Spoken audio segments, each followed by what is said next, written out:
Welcome to The Sound or Music, where we dive deep into the audiophile world of music, sound, and anything in between. I'm David Jones. And I'm Mick Jones. In each episode, we explore our experience in high-fidelity audio through music, movies, or just about anything that involves high-quality sound. There's also gear and tech talk, interviews, and special guests.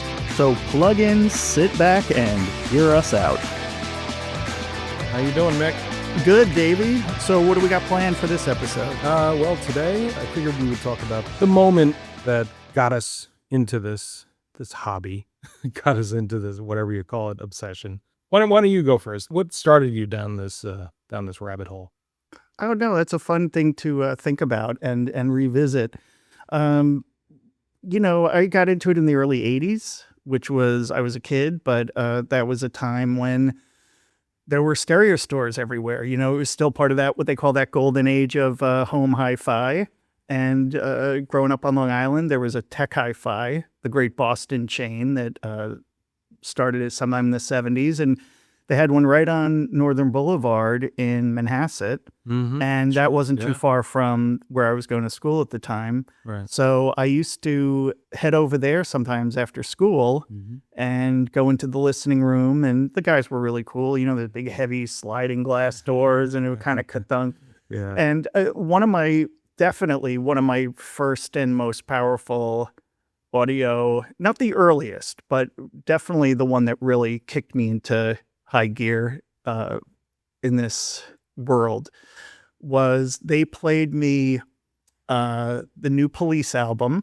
It was just coming out, Zenyatta Mandata. Oh, okay, yes. And it was on, I don't remember the electronics, but I remember it was the Ohm C2s. Oh, they had in there. They sounded amazing, and I'll never forget, I put on the record, and that beginning of Don't Stand So Close to Me, that little pad kind of comes up, and the tinkle, and ding, ding, ding, ding, ding, like it's this kind of tentative little tinkling opening, and then it kind of the syncopation comes in. And I'd heard the Police, but I had not heard that record or any of the songs yet. I think it was really new when I went in there, so that must have been around, 82 maybe? Yeah, something like that. I think it was 1982. Yeah, we'll fact check that. Yeah. And that did it. Did it. I had a paper route, and I would save my money, and wanted to save up for my first system, which I did. And it was just a little, it was all pretty like entry level, whatever they had. Like I think it was a BIC turntable or a Pioneer receiver, right, and maybe some TDK or some other kind of like really inexpensive speakers. They were little two-way 8-inch speakers. And, I was on my way. Wow. And, but it was really those guys at Tech Hifi in Manhasset, Long Island, that I would credit with really giving me the bug full time. Yeah. And what was your first album that you bought? That's probably going a little too deep, but I do remember one of the first ones I got for Christmas that year was Blondie, Parallel Lines. Oh, there you go. That's one of my first records. Wow. I had no idea at the time. One of my favorite songs on that record, besides all of them, was Fade Away and Radiate. Remember that song? Sure. And it would be many, many years before I learned that incredibly distinctive, amazing guitar solo was actually Robert Fripp. Oh, really? Yeah. Wow. Who I guess Debbie Harry was a big fan of his and his work. So he came in and recorded that. And if you hear it now, you won't unhear it. It's that hyper, like compressed, sustained, his unmistakable style.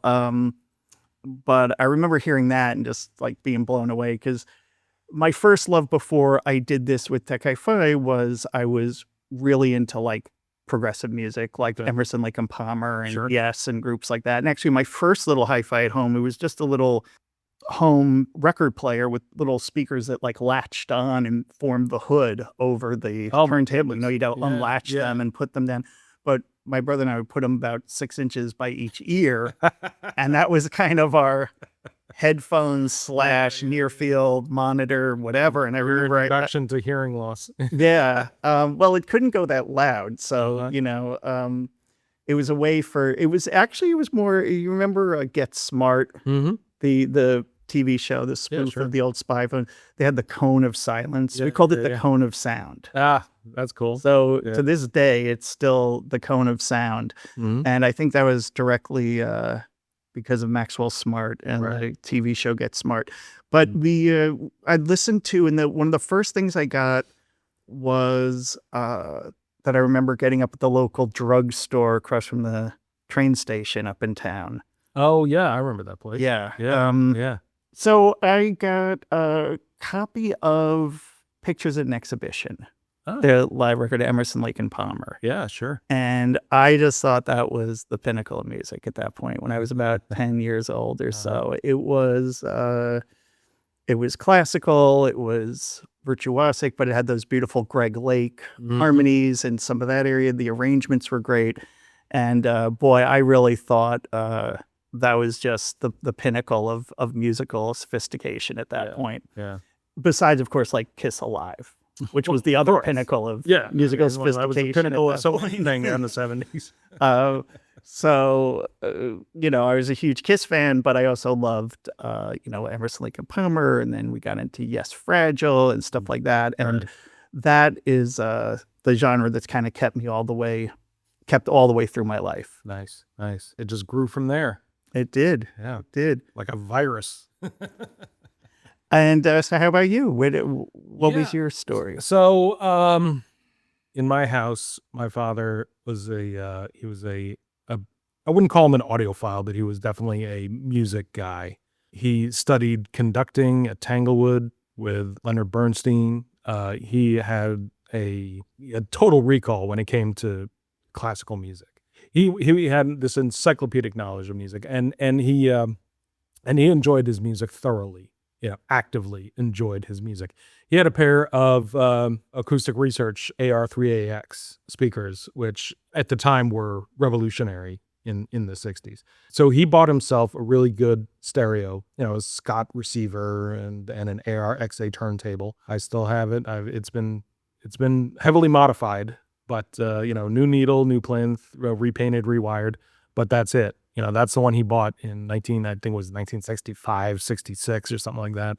Wow. On the recommendation from his brother, who's also an audiophile. Yeah, so I grew up around Beethoven at 120 decibels, like coming home, there he was, on the couch, listening to music, conducting, and that was normal. That was my normal. At the time, it was like, oh man, turn that down, whatever, but clearly something penetrated. Looking back, I realized that there was something in my DNA. There was a gene waiting to express in my body, in my brain. And my buddy Ian, at his house, his father had a pair of these very esoteric small brand speakers called Shahanian Obelisks. We would listen to them. We would put on Peter Gabriel, whatever. CDs were out at that time. So we would put on a CD and listen to it. And I would say we were probably around 15. And we would just, crank it. And, back then it was all about volume.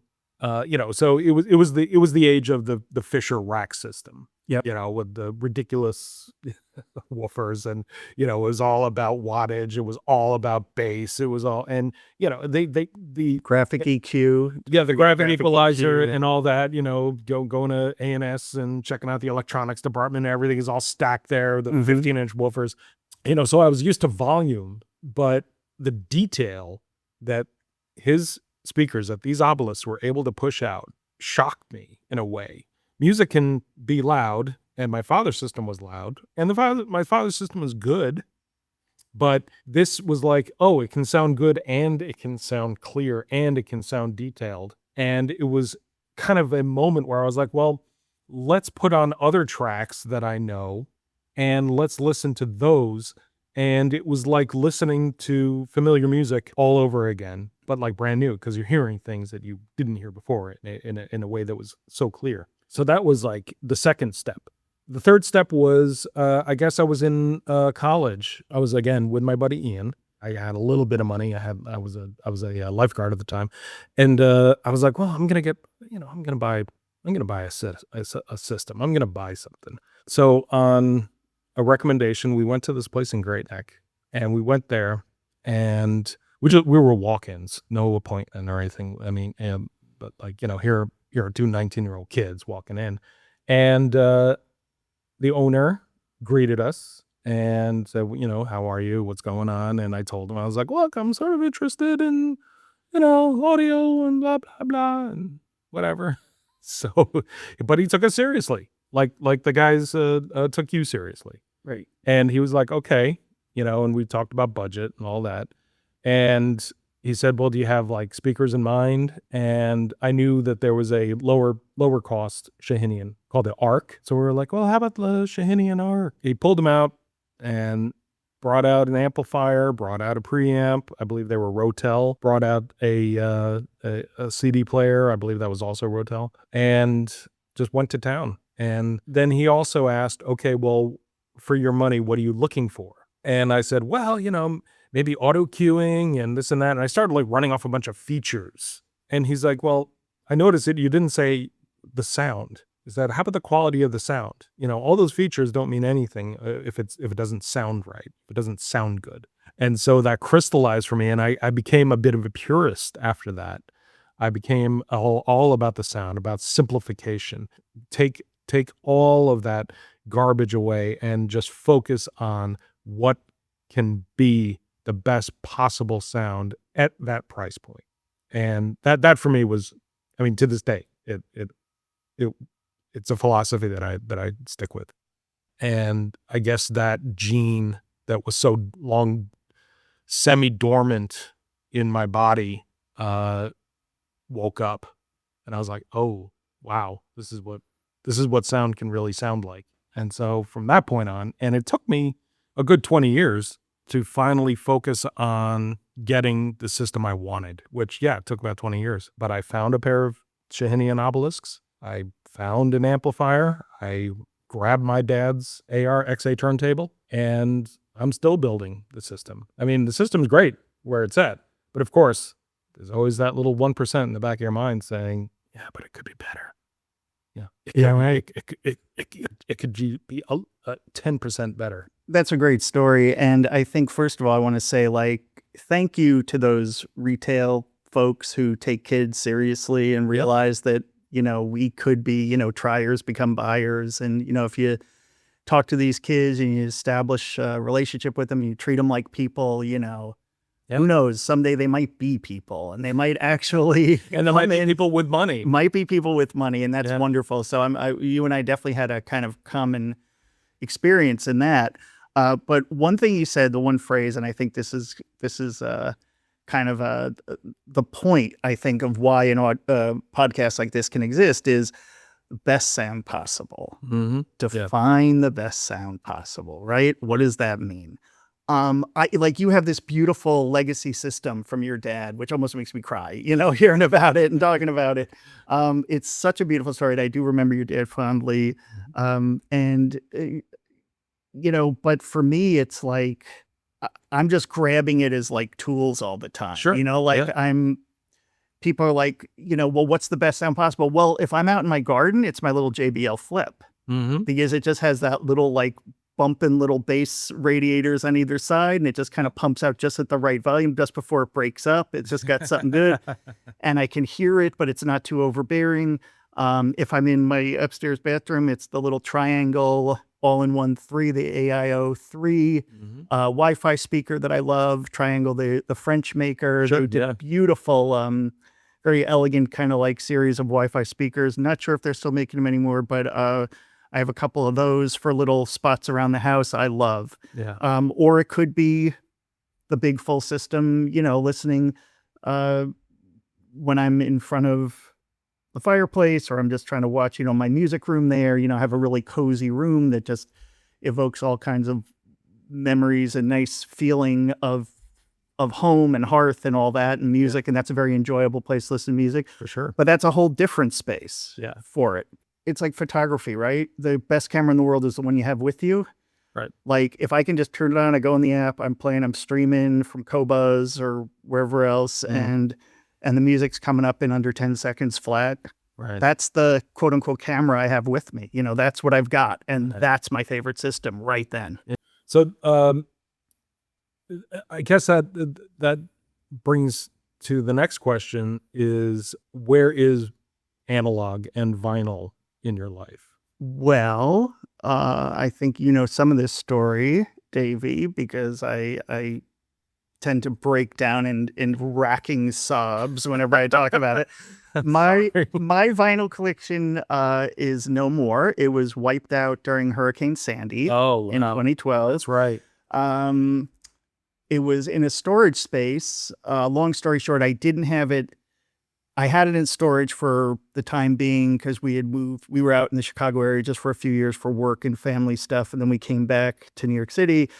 That was around 2011, I guess. I started doing a digital more seriously as a space-saving device. Mm-hmm. And, you know, and my digital files were all over the place. Some of them were iTunes stores. I mean, crummy, horrible sounding. I don't think that was unique to you. 160K, you know, AAC, like, Yeah. just shoot me now. So I was sort of getting that together as rebuilding digital because I had been vinyl. I had been analog pretty much my whole life, plus CDs, but I'm talking, you know, my musical life was in my albums. I could have told you my entire life story almost chronologically through my records. And they just completely flooded out, destroyed, you know, beyond any salvation. You know, it was under 4 feet of oily, disgusting water with, you know, rats floating in it. And there was it was a total loss. So it wasn't a big collection, but it was my musical diary. Yeah. My musical memoir was in there. So I got really depressed and I just tortured myself with little white earbuds on my iPod. The little crummy little Apple earbuds, and I just listened to those, and I just didn't want to think about it. So after a couple of years of mourning, I got back into it, but I decided to go all digital, and not only that, but I went high-res digital and surround sound. Mm-hmm. So I just was like, I just need a new frontier. I'm not going to rebuild my old vinyl. I'm not going to try to recapture my life story in that. Yeah. I didn't have the money, the time, the inclination, the space. But I said, but what could reignite my joy? Like I was trying to literally like find the music again, find the joy again. Yeah. So Yeah. I discovered that Steve Wilson, whose work I had loved with Porcupine Tree, I was already a fan. I saw that he was doing these remixes of these Tull and Yes albums. And he's coming out with, you know, 5.1 mixes and real root and branch back to the master tapes. Yeah. Highest quality digital transfers. They were doing flat transfers of the original vinyl and stuff, really thoughtful packages and bring it all in. And that was just for an old mixer like me, just to have 6 channels of audio to play with and to start. Yeah. So that's how I started rebuilding my audio world, my life back up around 2013 by then, maybe it was, or 14. But I was starting back from, I felt like ground zero, from just zero. Yeah. The other day you played for me the incredible Abbey Road half-speed mastered version of Quadrophenia. Yeah. And, you know, you see all these reissues and this and that. And after a while, it's all becomes a blur because there's always something new. But when you played that, I mean, it was so obvious because that's an album I just know really well and I've heard in like every different format, maybe even including 8-track. I'm not sure, but like I've heard that. I've had multiple versions. I have probably 3 or 4 different versions, and I don't geek out on like the SKU numbers and which CD and exactly who mastered what. I don't. Only if there's a particular reason why I do it, but I will take note of differences. But again, I don't really like live or die. That's not a hill I want to die on, like which mastering engineer and if it's this or that. But if something sounds better, I notice it, you know? And I think that is the best I've ever heard that record. Interesting. Yeah. I mean, it just blew me away. I remember just sitting here like, oh my gosh, like I can't believe how good this sounds because it's something I'm really familiar with. So it depends. Like there, I'm like, oh my gosh, like there's the case for analog once again, for vinyl once again in a new edition on a very old format, a very old medium of a 50-year-old plus record or almost 50-year-old record at this point, and it just sounds incredible to me. Well, on the one hand, sometimes you have a lot of these people who are very like hung up on measurements, and they look at the charts and this and that, and they talk about theoretical differences, none of which are 99% of which are not audible, and you'll never be able to hear or do any sort of blind testing and choosing based on these little tiny little esoteric microscopic kind of numbers in terms of technical performance. But you might listen to a system or have it for a couple of years and it sounds great. Then you hear something else and wow, that sounds much better to you now. Why is that? I'm fascinated by that process because it's not just a matter of like, well, the technology is better or this and that. It's that our hearing, the way we listen is a really organic, collaborative process that's an active process that we do. Just trust your ears and just listen. And that's true in the most like simplistic kind of sense, but that's also a little bit reductive. I think you have to learn how to listen. You really need, you can train yourself how to listen to gear and how to listen to different music to make the best decision, for yourself at that point possible. Music is for me is never meant to be background. It is there to be observed and to be taken in. And so I think we're saying the same thing. I think so, but I think you just said it better than I did. I think so too. When we come back, we are going to talk about the 3 albums that were transformational for us. And we're also going to play a round of Would You Buy It? We'll be right back.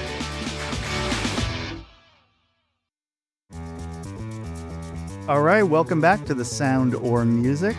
My name is Mick Jones, and I'm here with Davey Jones. No relation. Hey. So, Davey, what do we got next coming up? Well, we have a segment that we are calling Would You Buy It? Ooh, yeah. I love to buy stuff. So do I. I love my accessories. So this segment is about audio accessories that allegedly will improve the sound of your system. I don't know if they do or if they don't. So you're saying this is not an endorsement of any neither product or maker? Neither criticism nor endorsement. Okay. This is just would you buy it? Cold hard cash. Cold hard cash. Would you spend your money on it? Okay. So what do you got for me? So today I have something called an internal quantum signal enhancer. Yes, I'm going to put on my glasses for this one. Sounds really science. Yeah, it is. It's a piece of equipment that is about the size of a deck of cards. Whatever it is encased in wood. And this is from a website. It is meant to be installed inside the chassis of an audio component, bringing it closer to the energy fields generated by the internal circuitry. Once activated, the electric and magnetic fields affect the polarity, the spin, of all electrons and protons in close proximity, affecting their oscillation by making them more aligned with each other. Now, this reaction creates an effect that makes the transfer or sharing of electrons between atoms more streamlined and efficient, and the results are a stunningly enhanced purity and energy of a video or audio signal. Now, I don't know what this means, but it's forcing me to like it. Well, if I've said it once, I've said it a million times that it's all inefficient atoms just ruin music. Ruin playback. Well, don't atoms in general get it's like away? Atoms on a chalkboard, the nuclei of the atom just like scratching their way down. Yeah. This device is $150. Oh, is that all? You see, that was my next question. Yeah. If you said like $1,500, I'd probably be inclined to say, yeah, buy it. Cause I think it's really important to have things in your system that a lot of people can't afford and buy. I agree. Because then they can't really listen at home and prove that whether it works or not. Right. So they have to take your word for it. I also think I saw a DIY project like this where you get a little piece of wood and you stuff $1,000 into it and then you put that inside your component and keep it for safekeeping, and it definitely enhances the atomic substructures of the the musical atoms that are floating Sure. around. Sure. I guess if my snark, you see, we have not practiced any of this, so I'm not. You floored me with this, Davey. I'm shocked and maybe a little upset. But no, I think you can tell by my answer that this would be a pass for me. This would That be would a be a big pass? fat no. Yeah, Yeah. even at $150, even if they raised it to $3,000, I'd still probably pass up. Wow. Okay. Okay. I'm going to go with a wood. Yes. I'd buy this thing. Really? I would buy this. Yes. What's wrong with your atoms? You know, it's $150. It's $150. And I think maybe, do I believe it works? I don't know. I don't know. Do I believe that Well, wait, you must know because they must show you, like, they have like They have- scientific white they have papers and data? charts and data and things that back I'm not a up bit- what the effect of it. Do they? maybe they do, but I'm not smart enough to understand charts and graphs. And that's you're gonna find that this is a common thing with me. I'm honestly, objectively, and profoundly stupid in a lot of ways. My intelligence has spikes in it, but overall, like throughout the spectrum of my intellect, there are little spikes. But the rest of it is ground level. I mean, oatmeal between the ears. I don't understand objective measurement when like total harmonic distortion charts. I don't understand it. I'm not sure what they're trying to tell me, but I think, for $150, I'd buy this thing and try it out and see. Maybe for the psychoacoustic effect, to put it in, turn on my system, and I really want to observe my reaction, because I want to know, am I susceptible to believing that the electrons in my system are actually getting more streamlined and efficient?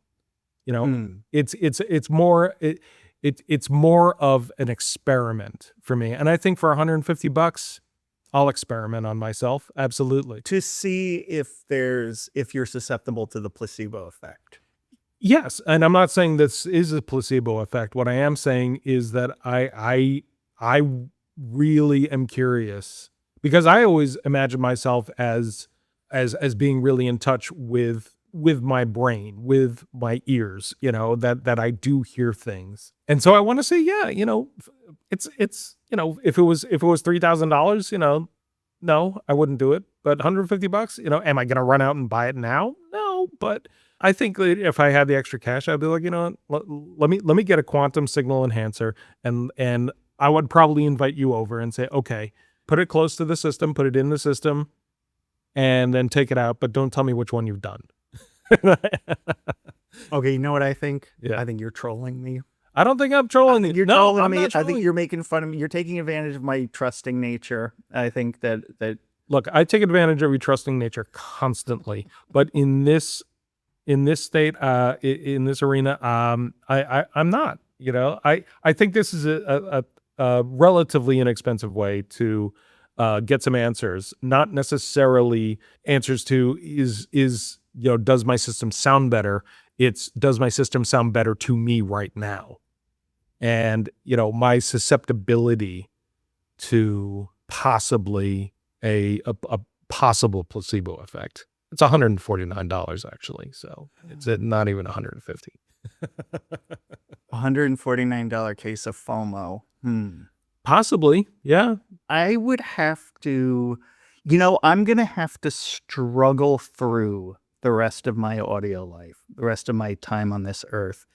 I'm going to just have to struggle with the mystery of not knowing whether or not.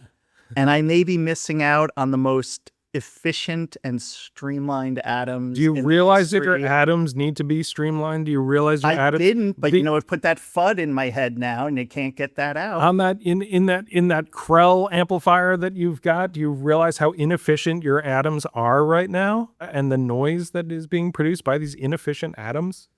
I mean, come on. Does it tell you what the internals are? What the actual device? Oddly enough, it does. Oddly enough, it does not go into the Interesting. details. So there's no scientific data. There's no materials or technical specifications or anything. I can read you the description again, if That's you'd like, okay. Nick. That's okay. You know, You're very you know, generous and kind. That's a really kind offer, Deej. I really appreciate it this more than affects I the can. polarity of electrons and protons in close proximity. polarity what before? don't you understand? Well, I understand. I did peek over your shoulder, and I did go up on the website here, and they do have a picture of it next to a ruler, so I can see that it's almost 2 inches square. This box is almost 2 inches square. Yeah. Yeah. That's It doesn't pretty need to be bigger than that because we're talking atoms here. Atoms are like really small. Yeah, They're like maybe half an inch. yeah, Yeah. or something like that. Something probably smaller than half an inch. I think they're smaller than half an inch. Okay. So what are you finding since you're quote doing your own research? I'm doing my own research. You're doing your own research. What are you finding? No, I don't want to say any more because I've been advised by our legal counsel that I cannot say more than I already have. Yes. But let's just say that I am going to, once again, try to struggle through the rest of my remaining days, not having found out what efficient, streamlined atoms all marching like the wall animation style. We don't need no education style. Yeah. Along out through my little copper wires. I'm just gonna have to. So it's a pass from you? It's a pass. I'm sorry. Okay. It's a quantum pass. It's a quantum pass, which means that it could be a pass and not a pass at the same time. Exactly. Yeah. Yeah. I think it's a go for me. I think it's a go. I think your willingness to have faith is really a beautiful thing about you. I think one of the things that is wrong with my system is the atomic oscillation. Well, but that is fascinating. So, I'm going to come back and watch out because turnabout is fair play. And Okay. I am going to come back for our next episode and I'm going to knock your socks off with the would you buy it. I'm looking forward to it. I'm not even wearing socks right now, and I'm looking forward to it. When we come back, we're going to talk about the albums that affected us the most growing up.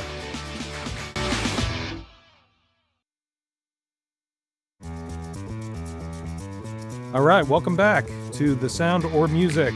I'm David Jones, and that is Mick Jones. Hello. Let's talk about 3 albums that really changed the trajectory of your listening life. I've got a lot more than 3, but I've given this some thought, and I think I could pull out 3.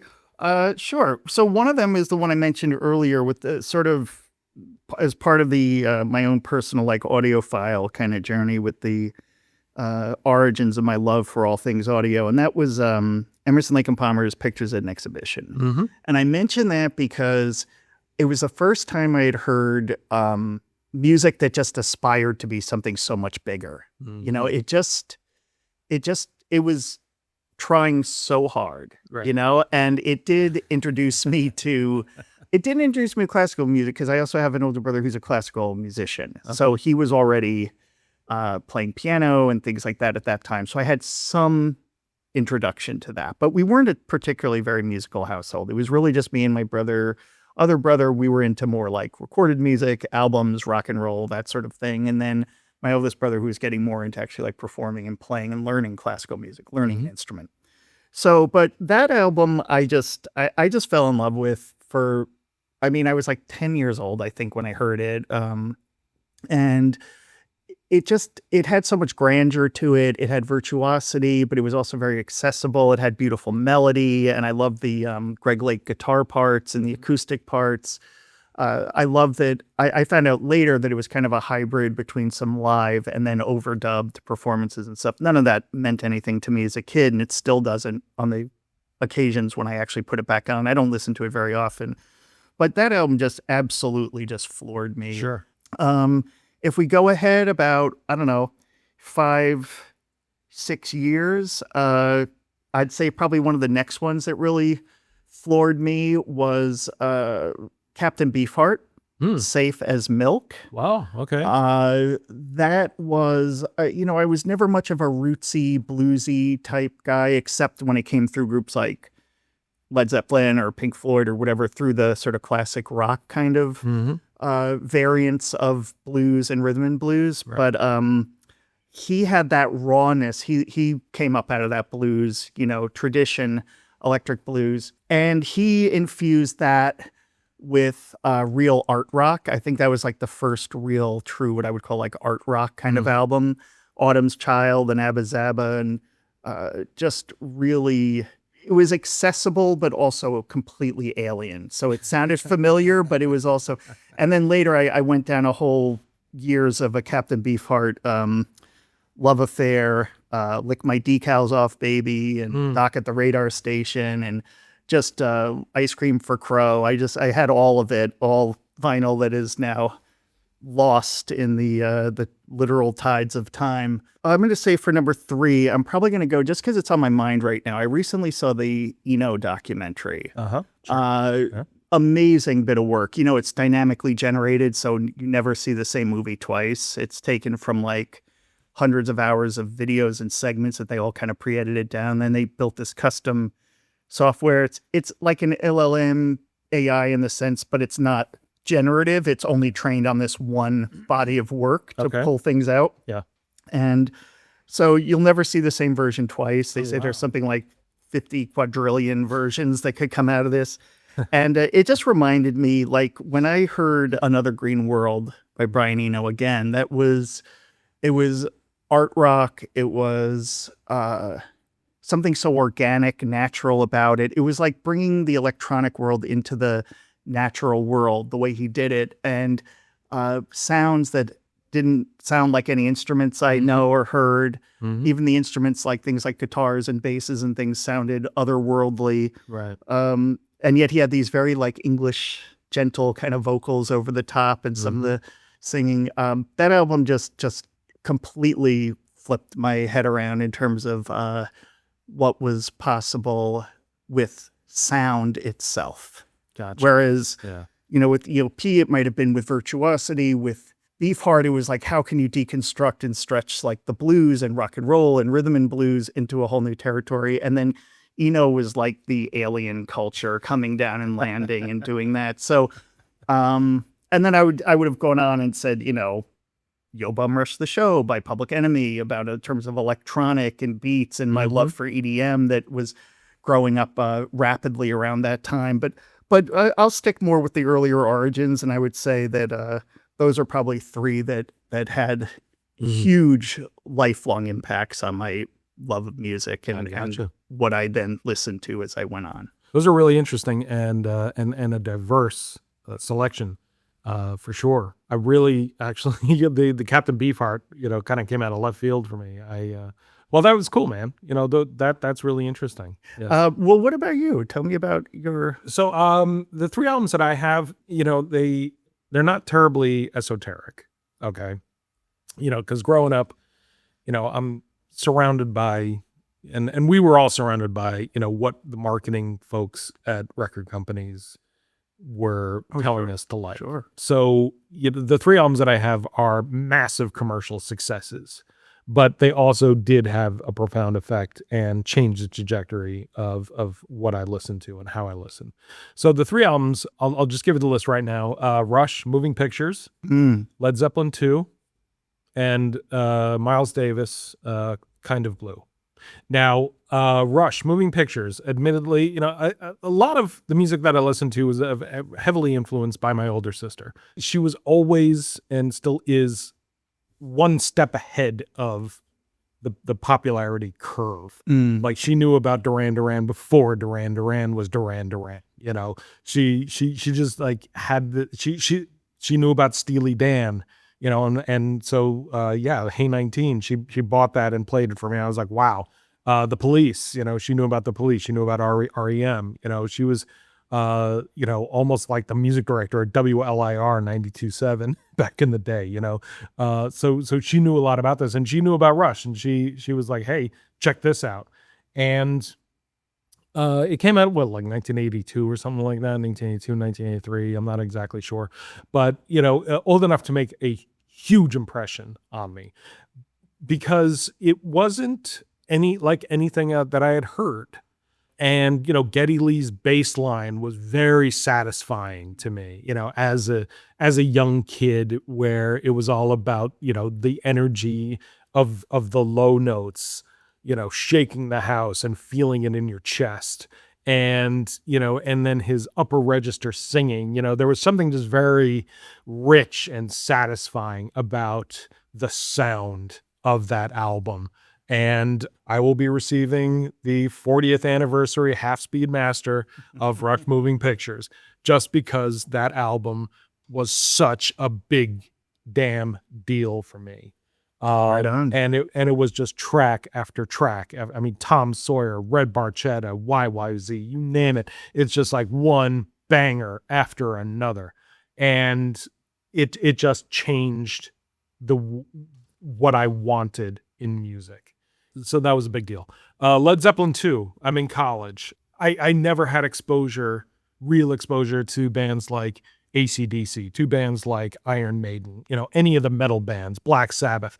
It was back then, and probably still today, people identify themselves by the music that they listen to.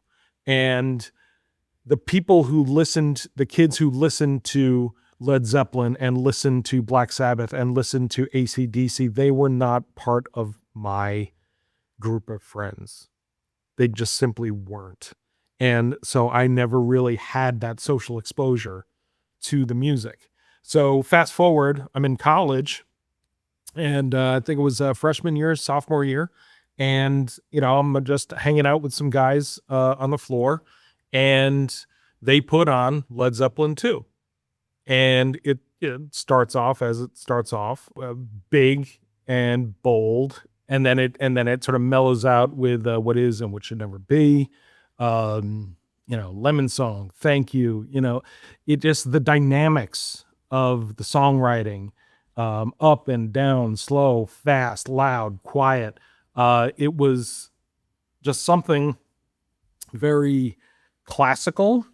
Like for you, like Emerson, Lake and Palmer, to me, this was like, on the level of Beethoven, on the level of Fauré's Requiem. It affected me the same way. So it created this trajectory where I was like, wow, okay, here's an entire genre of music that I ignored, that in a world where Huey Lewis and the News was, was on the radio all the time. Yep. And you had to find good music. The fact that a band like Led Zeppelin was able to, even 20 years after the album came out, was able to penetrate my thick skull and be like, hey, look, this is a big deal. This is something that you do want to listen to, was nearly magical. So then, I started listening to more hard rock. I started listening to more metal. I started, I embraced AC/DC. I embraced Iron Maiden. I embraced those kind of bands that, Black Sabbath, that were out there, and I never really had the chance to listen to, simply because I was blinded by our friend Huey Lewis. No offense to him. He's a fine musician. And then the third one is Kind of Blue, which for Miles Davis. Yes, I know it is the most popular jazz album in history. I know it is everybody's, top three. I'm well aware of that, and I'm well aware of its commercial success. But there's a damn good reason why. It is a phenomenal, phenomenal album, and it was one of the first, if not the first, jazz album I ever bought, simply because it was one of those things where these music writers were like, well, if you don't have Kind of Blue in your collection, you don't have a collection. Like, right. Okay, fine. I get it. So I listened to it, and I was like, oh, okay. And I guess I was feeling, kind of cool listening to, Kind of Blue, but it didn't have an impact for me. The impact wasn't there until I got some edibles. Okay. This escalated quickly. This went to a whole other. And I'll be honest, as soon as I took an edible, as soon as it started kicking in, I'm like, hey, you know what? I'm going to listen to some jazz. I'm going to be that guy. Okay. I'm high as hell. I'm going to be that guy. I'm going to turn on jazz and I'm going to listen to it and really just see what the effect is. Now, I'm also well aware of the history that that cannabis, marijuana, whatever you want to call it, has in the music world. If you can believe it, musicians back in the day used to smoke marijuana. No. Yeah, they used to actively smoke marijuana even before they would perform, if you can believe it. So I'm gonna have to do my own research on that. you're gonna have to do your own research on yeah. that. So I'm high as hell. I'm lying on the couch. I put on the album, and within about 5 minutes, I said to myself, "Oh, that's what they're doing." And it was almost as if like somebody was speaking German to me and I couldn't understand it. And then suddenly I was like, I wouldn't say fluent in German, but I sure as hell understood what they were saying. I was able to keep up with the rhythm. I was able to keep up with the key changes and the solos, and I just got it. I just understood it. And I was locked in 100% into the album. And after that experience, I said, okay, what else is there? Because I couldn't stop at Kind of Blue. I had to now, of course, go down the jazz rabbit hole because I'm obsessive, because I insist on doing this to myself. I said, okay, well, who played on this album? And I look and I see Bill Evans. I was like, well, you know, he played the piano. I'm like, well, I really, really dug the piano on this album. So, okay, internet, tell me more about Bill Evans. Now I have like 10 of his albums on vinyl. Now he's in like my permanent collection. He is in heavy rotation in my life because he scratches that itch. He checks that box, whatever you want to call it.